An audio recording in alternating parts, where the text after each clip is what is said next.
No programa de hoje você vai ver: a audiência pública avalia metas fiscais da Prefeitura do Recife no segundo quadrimestre de 2015. Marília Arraes comenta a visita frustrada a obras da comunidade do Pilar. Luiz Eustáquio comunica mudança de partido. Ele agora faz parte da Rede Sustentabilidade.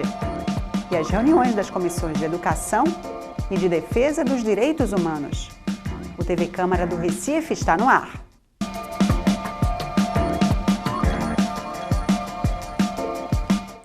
Olá, começa agora mais um TV Câmara do Recife Online. E a Prefeitura do Recife cumpriu as metas fiscais no segundo quadrimestre desse ano. Os números foram apresentados durante uma audiência pública realizada ontem na Câmara. A audiência pública no plenarinho da Câmara foi presidida pelo vereador Marco Aurélio Medeiros, que é o presidente da Comissão de Finanças e Orçamento da Casa, e contou com a presença do primeiro secretário da Câmara, vereador Augusto Carreras. O secretário municipal de Finanças, Ricardo Dantas, apresentou o relatório com o resultado das contas da Prefeitura no segundo quadrimestre de 2015. Ele destacou que, apesar da crise nacional, o município tem conseguido manter o equilíbrio fiscal, com cortes nas despesas, uma vez que praticamente todas as fontes de arrecadação, exceto o IPTU, apresentaram queda. A receita corrente de janeiro a agosto apresentou ligeiro aumento de 1,87% com relação a 2014, mas considerando a inflação registrada no período, podemos considerar que houve redução. As medidas que a Prefeitura da cidade do Recife tem feito para minimizar os efeitos da queda na arrecadação e fazer com que o município cumpra todos os limites constitucionais com saúde, com educação, os limites com a dívida pública, e a gente possa garantir que ainda é possível fazer esses investimentos que a cidade tanto precisa para a sua população. Que cortes foram esses? Nós cortamos, por exemplo, 300 carros comissionados, nós cortamos veículos, renegociamos 15% de todos os contratos e também fomos buscar receitas adicionais. A gente fez um grande mutirão da dívida ativa junto com o Tribunal de Justiça, o governo do estado de Pernambuco. Fizemos a renegociação da conta única, foram mais 40 milhões de reais. Então, esse conjunto, de um lado, de buscar mais receitas e de outro, de cortar contratos, de cortar cargos comissionados, faz com que a gente possa ter esse equilíbrio fiscal tão importante para o caixa do município. O secretário ressaltou ainda que os limites constitucionais de gastos com saúde, educação e pagamento de servidores estão sendo respeitados e garantiu que todos os serviços básicos à população serão mantidos. Os números deixam a gente tranquilo em relação a essa crise que a gente está vivendo, pelos números apresentados, inclusive quando a gente perguntou ao secretário. As necessidades básicas da cidade não vão ser alteradas, a questão do lixo, a questão de tapa-buraco, a questão de recaptação, de toda isso de limpeza.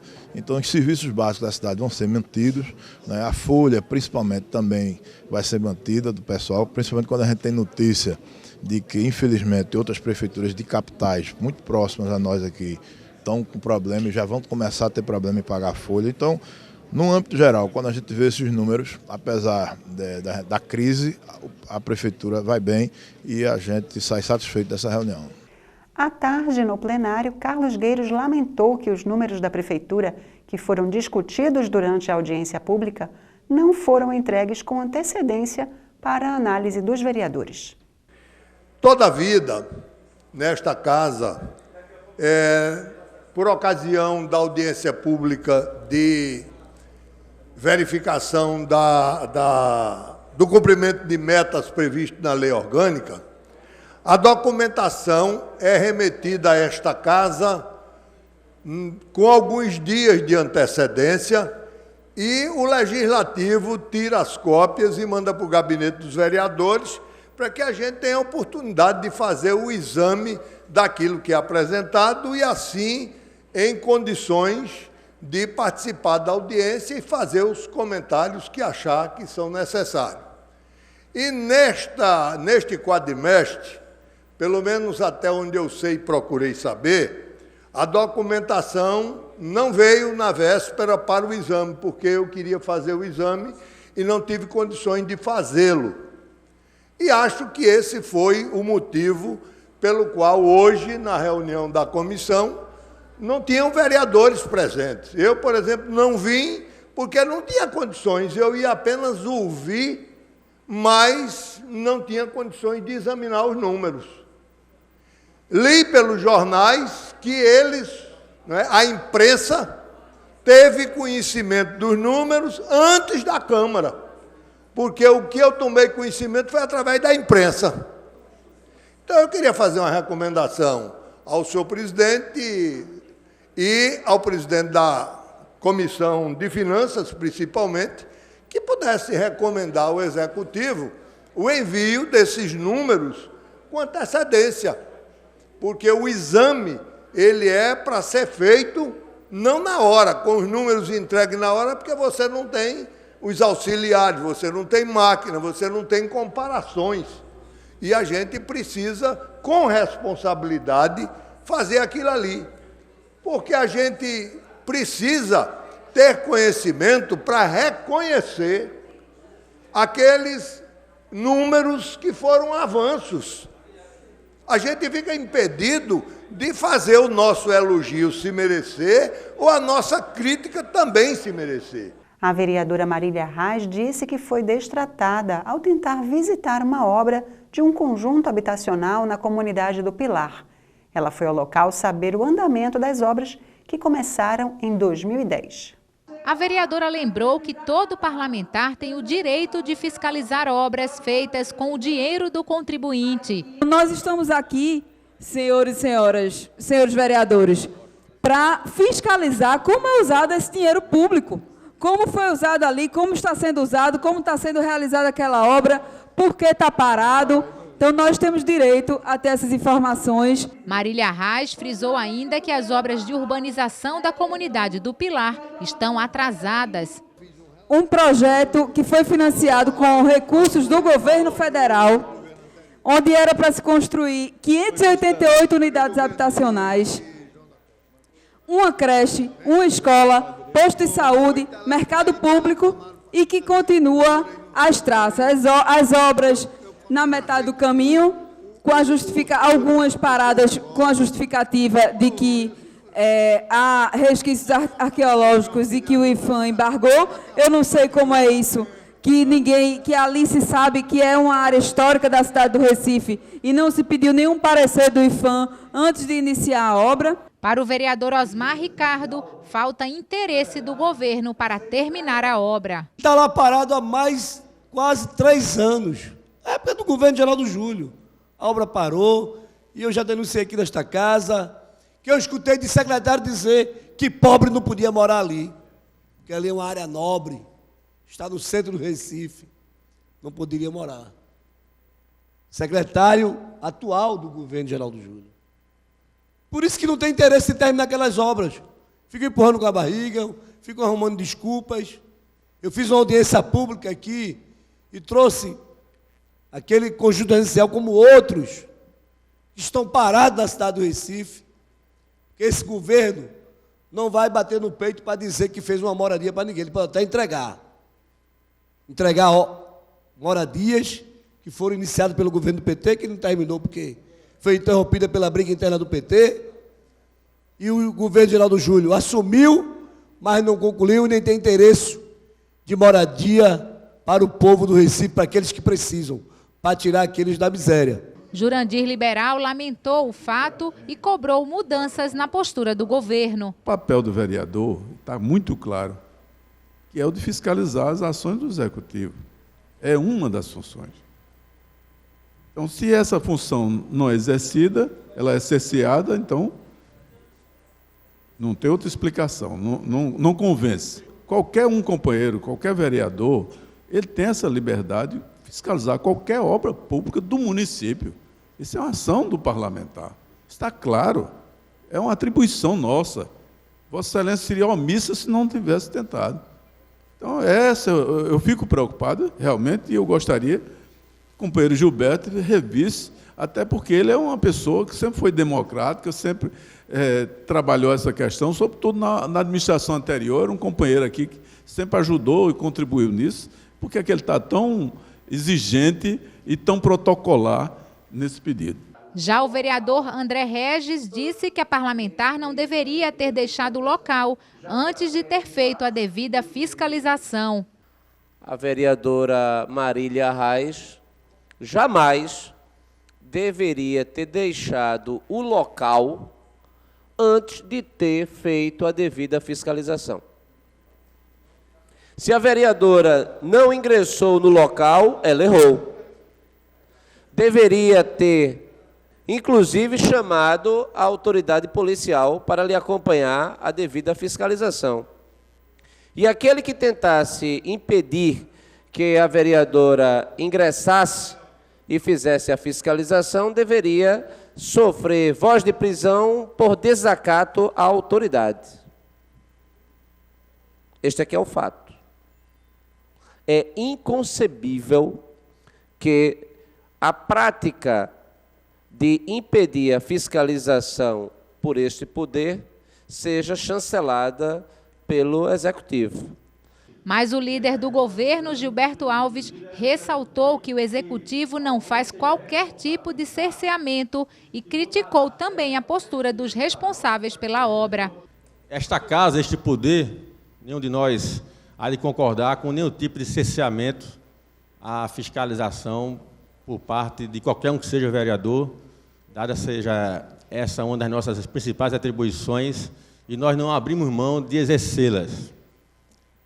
O Executivo jamais também concordará com esse tipo de comportamento, por quem quer que seja, e mesmo que o faça, hipoteticamente, em nome da gestão, o que não foi o caso. Dizer que a visita de Vossa Excelência, a informação que eu obtive por parte da empresa que lá presta serviço, é de que eles, a empresa toda e qualquer empresa construtora que estejam em obras físicas que requer uma série de cuidados de segurança, eles precisam, para que conceder o acesso a qualquer pessoa em qualquer obra, seja ela privada ou pública, é preciso que o elemento de segurança esteja adequadamente posto. E a alegação que a gente conseguiu obter dessa empresa é que ela não tinha sido previamente avisada da visita, portanto, não estava apta, não estava preparada a oferecer a segurança que Vossa Excelência e quem quer que estivesse com Vossa Excelência naquela visita merecesse, como de praxe é obrigação de qualquer construtora em qualquer obra nessa cidade. Gilberto Alves ressaltou ainda que mais de 100 unidades habitacionais da área de urbanização estão em fase final de acabamento. Hoje a gente tem 108 unidades em fase final de acabamento. São 40 trabalhadores que estão trabalhando na obra hoje. Que esses 108 unidades, a previsão é que a gente possa entregar até o final desse ano de 2015. É um conjunto habitacional que prevê, ao final, a entrega de 588 unidades. A previsão é que a gente entregue todo esse conjunto até o final do segundo semestre de 2016, sendo que 84 unidades já foram entregues. É uma obra que envolve um montante de 40 milhões de reais, sendo 15% de contrapartida do Poder Municipal e o restante financiamento da Caixa Econômica e do BNDES. Hoje é o Dia Internacional do Idoso. No plenário, a vereadora Michele Collins lembrou a data, reforçando a necessidade do Estado de garantir uma melhor qualidade de vida para essa parcela da população. Levando em consideração que Recife é a terceira capital do país com o maior número de pessoas acima de 60 anos, segundo o IBGE. Então, nós somos uma população bastante grande, um segmento importante da população recifense e que, com certeza, precisa ter bastante atenção dessa casa e de todos os governantes. Apesar da Constituição Federal de 88 defender que todos os cidadãos são iguais perante a lei, nós ainda assistimos a alguns grupos sociais vulneráveis e que precisam de proteção especial. O Estatuto do Idoso, aprovado em outubro de 2003, assegura aos que têm idade igual ou superior a 60 anos um envelhecimento digno, com garantias de todos os campos, como na saúde, no transporte, na cultura e em todas as áreas. Um estudo internacional, publicado recentemente nos Estados Unidos, coloca o Brasil na posição 56º em ranking mundial dos melhores países para a pessoa idosa.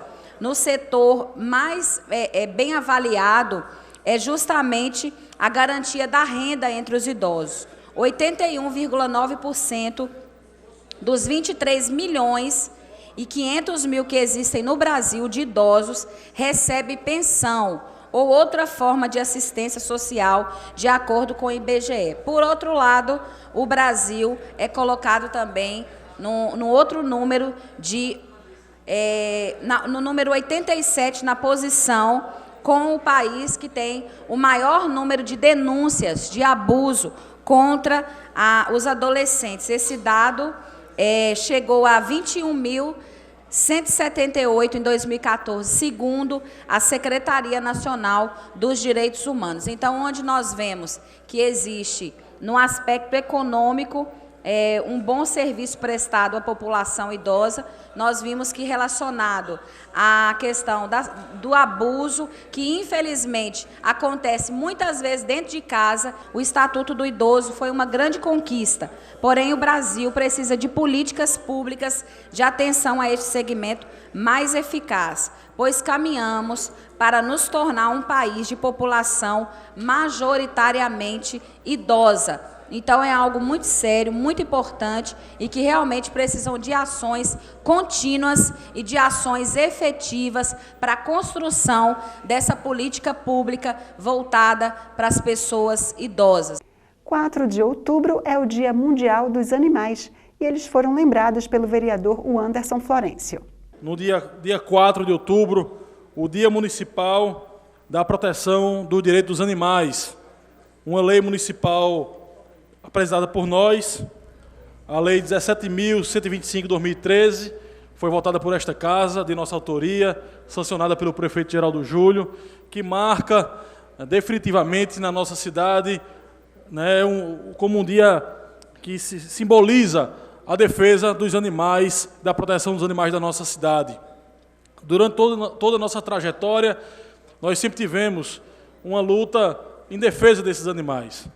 Aqui promovemos audiências públicas, como, por exemplo, dos cães de aluguel, uma prática nociva que acontece no nosso estado, em especial no Recife, onde a gente vem recebendo denúncias permanentemente de maus-tratos a esses animais. Com isso, nós apresentamos um projeto de lei que visa proibir os maus-tratos através da prática dos cães de aluguel.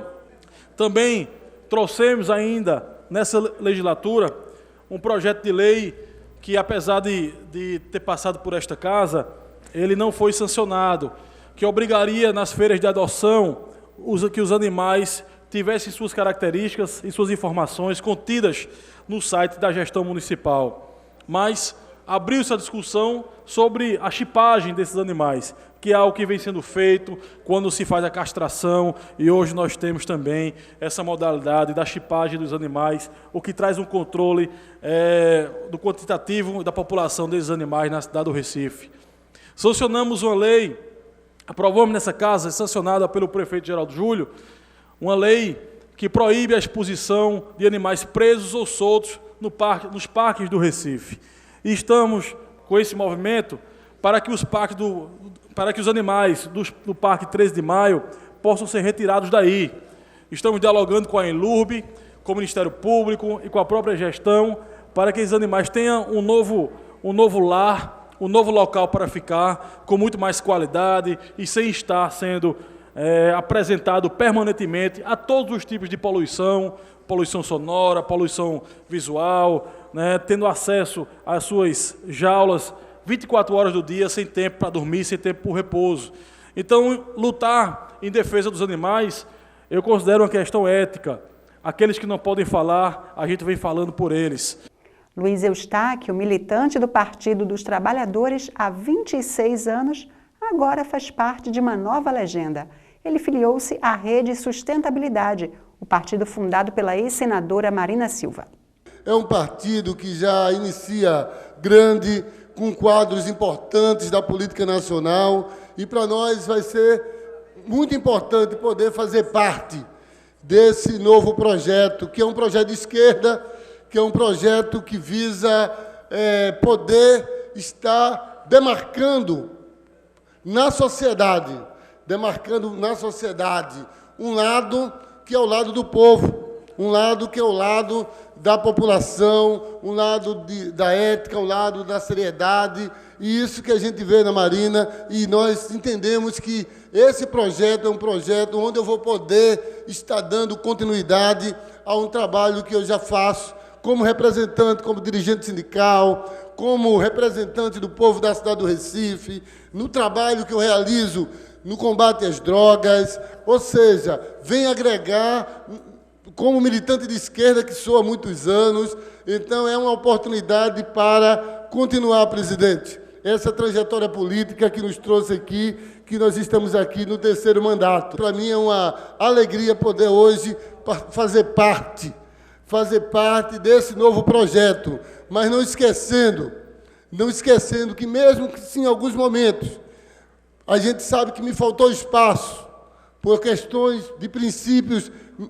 também religiosos e de algumas visões que eu tenho no partido, mas eu sei que fui acolhido durante muitos anos e muita coisa a construir lá. Então é nesse sentido que eu passo hoje para esse novo caminhar, mas passo sabendo que toda uma construção de esquerda que eu tenho, essa trajetória veio ali da construção que eu fiz ali no Partido dos Trabalhadores. Mas hoje vou adiante nesse novo projeto, mas não um novo projeto para mim, porque o meu projeto de cidadania, o meu projeto para a sociedade, esse projeto eu vou levar ele para onde eu for, e eu vou continuar com ele, fazendo ele apenas em outro local, mas mantendo os princípios que sempre estive. E é esse princípio que me levou à rede de solidariedade. Comunidades da Zona Norte do Recife estão recebendo serviços de pavimentação e mutirão de limpeza. O vereador Felipe Francismar foi conferir as ações junto com o prefeito Geraldo Júlio e comentou no plenário o que viu durante a visita.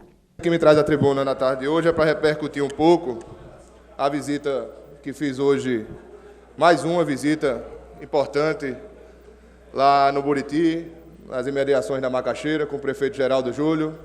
O vereador Almir Fernando esteve mais cedo com ele em Nova Descoberta. E, Almir, a gente fica feliz, né, quando vai nas comunidades com o prefeito encontra os problemas, e quando encontra os problemas já acha as soluções, e as soluções são resolvidas de maneira imediata, porque a população não espera, as necessidades não esperam. Então a população está sendo bem assistida pela Prefeitura do Recife, naquela localidade. Tive a oportunidade de ir com ele semana passada, visitar algumas barreiras, alguns locais com muito lixo, algumas barreiras com muita metralha, e quando vem a chuva no inverno, essas metralhas descem, e muitas casas são postas em risco, e o prefeito teve a iniciativa de, junto com a Elurb e sua equipe, junto com os vereadores do local, e chamar a população para que a população pudesse, junto com a prefeitura, buscar soluções para que a população pudesse ter mais segurança onde mora, mais segurança no bairro que vive. E a gente foi lá hoje vistoriar a limpeza das barreiras, e a gente viu que a Elurb está fazendo um belo trabalho, as barreiras estão sendo limpas, e a gente espera que no próximo inverno a população, com esse conjunto de atitudes da prefeitura, possa ter um sono melhor e que as pessoas possam estar cada dia mais vivendo num local onde tenham segurança. A gente sabe que os problemas são muitos, mas se a gente não começar a resolver pelos menores, a gente nunca vai chegar onde a gente quer. André Regis repercutiu a mudança nos ministérios e falou sobre os ajustes necessários para amenizar a crise no Brasil. Acaba de ser anunciado que nós temos um novo ministro da Educação e que será Aloysio Mercadante, o 4º ministro da Educação no intervalo inferior a um ano. Teremos agora um novo ministro da Casa Civil, nós temos agora o loteamento do governo, agora bem concentrado nas mãos do PMDB, que, de acordo com a literatura internacional de partidos políticos, poderia ser bem chamado do que a tipologia identifica como sendo o partido chantagista, ou, na linguagem americana, da diplomacia, da ciência política americana, Blackmail Party, que é o partido que chantageia. O partido está chantageando uma maior participação no poder para impedir o impeachment da presidente da República. O fato é que, apesar desta movimentação, a sobrevida talvez tenha sido conquistada, mas os episódios que estão para acontecer, porque já foram anunciados, notadamente pela Lava Jato, colocam o governo em constante instabilidade. E nós estamos agora enfrentando uma situação econômica que exige ajuste, mas o ajuste que o governo quer fazer é aumentando mais tributos. Inflação a 10%, desemprego aumentando a 8%, carga tributária, então, aumento da carga tributária é inconcebível. O presidente da Câmara, o seu antigo aliado e hoje desafeto, Eduardo Cunha, já colocou que ainda este ano não será colocado para votação a CPMF. Isso acarretará a incapacidade do governo de fechar as suas contas. Não para 2015, porque essa já seria fechar as contas de 2016. Iremos decrescer neste ano, 2015, 3% do PIB, pelo menos, enquanto o mundo cresce. A falta de governo tem levado a um colapso econômico agora de proporções sociais. Todos nós aqui já fomos atingidos pela crise, direta ou indiretamente. Não é preciso ser economista para perceber os impactos negativos sobre a vida, o cotidiano dos brasileiros.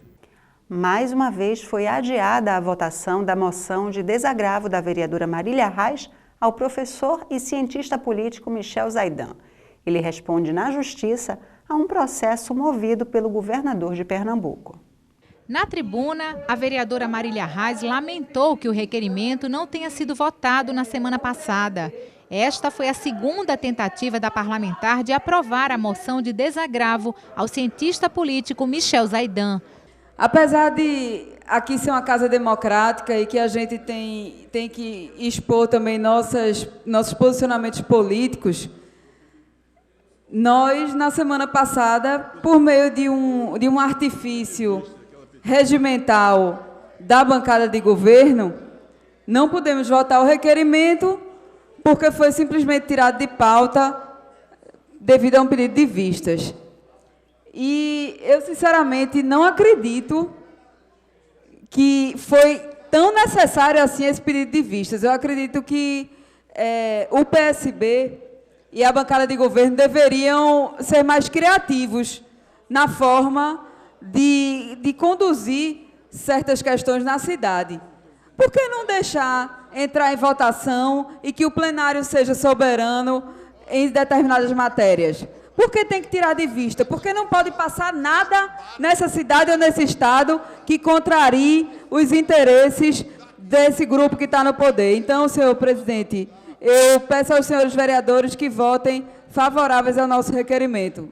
Mas, para o líder do governo, Gilberto Alves, não existem motivos suficientes para a moção de desagravo. Ele pediu vista ao requerimento e terá agora o prazo de 5 dias corridos para devolver o documento à mesa diretora da casa. A vereadora veio à tribuna a semana passada defender que a gente possa acompanhá-la nesse requerimento, mas em nenhum momento ela justificou algo que pudesse convencer a nós, vereadores, de que essa Câmara deveria conceder vamos dizer assim, confirmar essa solicitação, esse pedido da vereadora de repúdio, insinuando que possa estar havendo uma perseguição por parte do governo do Estado, e aí ela não diz quem seriam as pessoas do governo do Estado que estariam fazendo essa perseguição, e também não deixa claro, porque naquele momento ela não deixou, e não deixou de novo agora, elementos que pudessem convencer a nós de que realmente esteja havendo essa perseguição e, portanto, motivo suficiente para que essa casa se manifeste em favor desse requerimento. Como eu não consegui encontrar nas palavras da vereadora, tanto naquela ocasião, como também não consegui encontrar agora algo que justificasse que a gente pudesse se debruçar sobre essa matéria, em condições de cada um fazer o seu juízo, em função do que de fato a gente pudesse estar percebendo do que está acontecendo ou não, eu acho por bem, vou pedir vista para poder, inclusive, ler melhor o requerimento da vereadora e poder entender, porque até agora, presidente, me desculpe a vereadora, mas até agora eu não percebi nenhum motivo exposto que pudesse justificar um pedido de requerimento como esse está exposto para a tarde de hoje. Integrantes da Comissão de Defesa dos Direitos Humanos se reuniram ontem à tarde. Eles distribuíram e avaliaram projetos em tramitação na Casa. A Comissão de Defesa dos Direitos Humanos do Contribuinte e do Consumidor analisou e votou os pareceres de 14 projetos de lei. No encontro também foram distribuídos 15 projetos. A presidente da comissão, vereadora Michele Collins, destacou 2 projetos que receberam parecer pela aprovação na reunião. Eu queria destacar um projeto que ele coloca que cada ônibus, cada transporte coletivo da cidade do Recife vai ter que ter um botão de pânico. Esse botão ele será acionado no momento em que houver qualquer tipo de ameaça ou de assalto ou qualquer tipo de problema grave que envolva a população.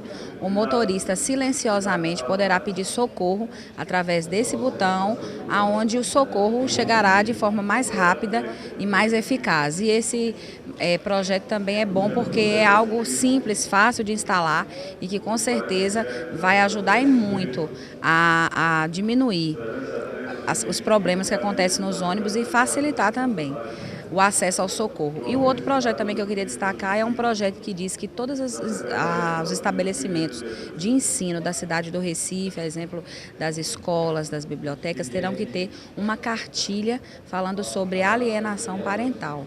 Alienação parental nada mais é do que as pessoas as crianças que se sentem vamos dizer assim, pressionadas ou pelo pai ou pela mãe, muitas vezes em caso de separação, ou pelos avós, e essas crianças sofrem porque elas são pressionadas a ou gostar do pai ou não gostar da mãe, por algum motivo, ou são proibidos de ver essas pessoas que tanto amam. Então é importante saber o que é alienação parental, as crianças, os adolescentes jovens, conhecer o que é isso, para poder também combater a alienação parental. O presidente da Comissão de Educação da Casa, André Regis, recebeu a visita dos presidentes dos Conselhos Regional e Federal de Educação Física. Na pauta do encontro, o novo formato para aulas de educação física nas escolas da rede municipal. Em abril desse ano, a Secretaria Municipal de Educação determinou, através do ofício 122, que os professores do 1º ao 5º ano serão responsáveis por ministrar e avaliar as aulas de educação física na rede pública de ensino. Mas a medida tem sido questionada pelo Conselho Regional de Educação Física, que pretende revogar o ofício. Atualmente, o Recife tem 308 escolas, 98 mil alunos e 50 professores de educação física, sendo que 43 estão na regência das aulas e 7 em atividades pedagógicas. O que a gente tem defendendo que é a negação ao aluno da escola pública de uma educação física de qualidade, porque a LDB preceitua no seu artigo 61 que quando a atividade é específica, ela requer uma formação específica, e isso não está sendo considerado. Então, a sociedade, mais uma vez, é enganada, porque os pais vão acreditar que seus filhos estão recebendo aulas de educação física de qualidade e a prefeitura está fazendo um arranjo, está simplesmente num espaço ocioso ou alguma vaga, está colocando a professora regente para ministrar algumas brincadeiras que não se caracteriza como educação física. A revogação do ofício ganhou o apoio do presidente do Conselho Federal de Educação Física, que está de passagem pelo Recife e foi recebido na Câmara pelo vereador André Regis. O parlamentar preside a Comissão de Educação da Casa e já vem discutindo o tema com a categoria. Jorge Stenhilber lembrou que a profissão de educação física é regulamentada no país desde 1998 e que todas as atividades referentes a ela devem ser desenvolvidas por profissionais habilitados. O que nós estamos percebendo é que a educação física ela está totalmente negligenciada. Não é só por este governo, é por todos os governos, né? Educação física, de um modo geral, ela caiu numa situação secundária pelos governos, não tem políticas públicas relacionadas à questão da educação física e ela fica como se fosse uma questão recreativa, esquecendo-se de que hoje, se é uma alfabetização motora, você não tem uma alfabetização cognitiva. Não é só uma questão de desenvolvimento corporal. As pessoas, de um modo geral, têm a compreensão de que a atividade física seja apenas uma questão de músculo e esqueleto.